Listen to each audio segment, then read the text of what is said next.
This was a great trial of strength between the British and German air forces.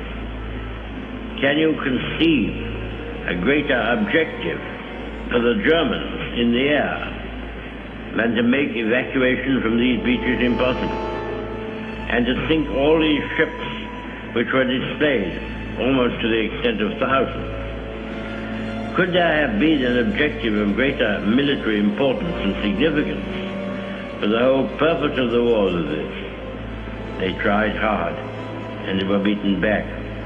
They were frustrated in their task. We got the army away, and they have paid fourfold for any losses which they have inflicted. Sir, when we consider how much greater would be our advantage in defending the air above this island against an overseas attack, I must say that I find in these facts a sure basis upon which practical and reassuring thoughts may rest. I will pay my tribute to these young airmen. The great French army was very largely, for the time being, cast back and disturbed for the onrush of a few thousands of armored vehicles. May it not also be that the cause of civilization itself will be defended by the skill and devotion of a few thousand airmen? There never has been, I suppose, in all the world, in all the history of war, such an opportunity for youth. The Knights of the Round Table, the Crusaders, all fall back into the past, not only distant, but prosaic. These young men going forth every morn to guard their native land and all that we stand for, holding in their hands these instruments of colossal and shattering power, of whom it may be said that every morn brought forth a noble chance, and every chance brought forth a noble night, deserve our gratitude, and to all the brave men, in so many ways and on so many occasions, are ready and continue ready to give life and all for their native land. Nevertheless, our thankfulness at the escape of our army and so many men whose loved ones have passed through an agonizing week must not blind us to the fact that what happened in France and Belgium is a colossal military disaster. The French army has been weakened, the Belgian army has been lost, a large part of those fortified lines upon which so much faith had been reposed is gone. Many valuable mining districts and factories have passed into the enemy's possession. The whole of the Channel ports are in his hands, with all the tragic consequences that follow from that. And we must expect another blow to be struck, almost immediately, at us or at France. We are told, sir, that Herr Hitler has a plan for invading the British Isles. This has often been thought of before. When Napoleon lay at Boulogne for a year with his flat-bottom boats and his grand army, he was told by someone, there are bitter weeds in England. There are certainly a great many more of them since the British expeditionary force returned. Sir, I have myself full confidence that if all do their duty, if nothing is neglected, and if the best arrangements are made, as they are being made, we shall prove ourselves once more able to defend our island home, to ride out the storm of war, and to outlive the menace of tyranny, if necessary for years, if necessary alone. At any rate, that is what we are going to try to do. That is the resolve of His Majesty's government. Every man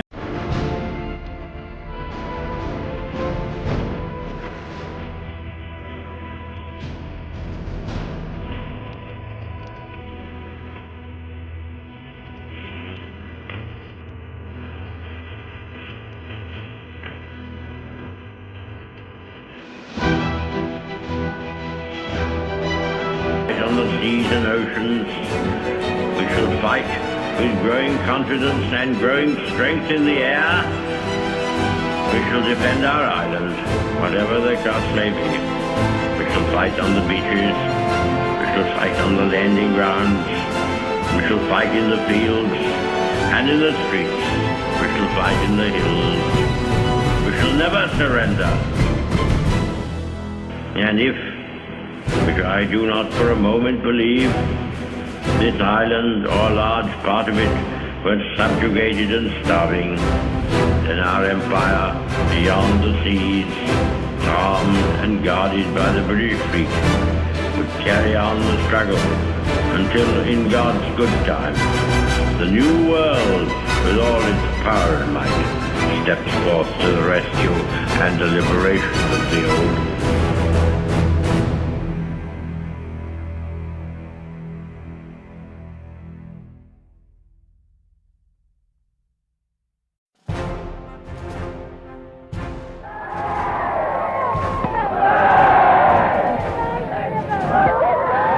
So our Prime Minister has come back from his third and greatest journey, and he said that the settlement of the Czechoslovakian problem, which has now been achieved, is, in my view, only the prelude to a larger settlement in which all Europe may find peace. This morning, I had another talk with the German Chancellor, Herr Hitler. And here is the paper which bears his name upon it as well as mine.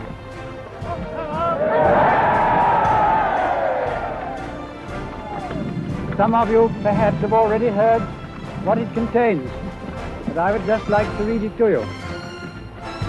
We, the German Führer and Chancellor, and the British Prime Minister have had a further meeting today and are agreed in recognizing that the question of Anglo-German relations is of the first importance for the two countries and for Europe.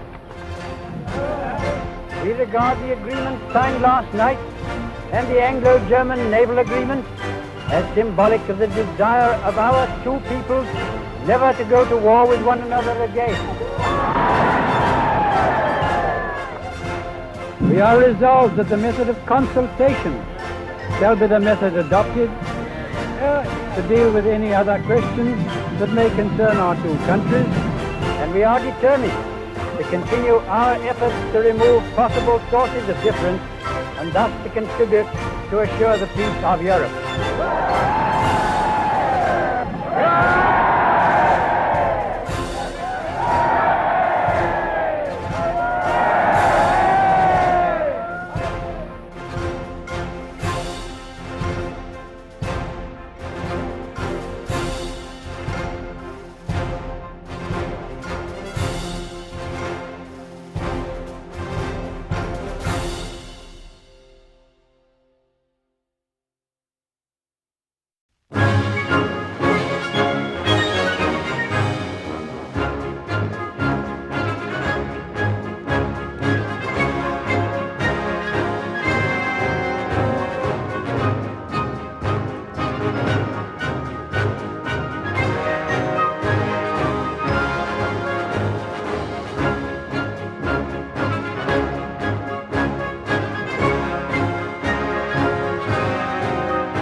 soldiers, sailors, and airmen of the Allied Expeditionary Force. You are about to embark upon the great crusade toward which we have striven these many months. The eyes of the world are upon you. The hopes and prayers of liberty-loving people everywhere march with you.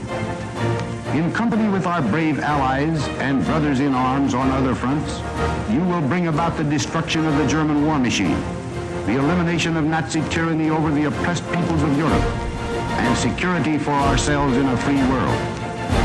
Your task will not be an easy one. Your enemy is well-trained, well-equipped, and battle-hardened. He will fight savagely. But this is the year 1944. Much has happened since the Nazi triumphs of 1940-41. The United Nations have inflicted upon the Germans great defeats in open battle, man to man. Our air offensive has seriously reduced their strength in the air and their capacity to wage war on the ground.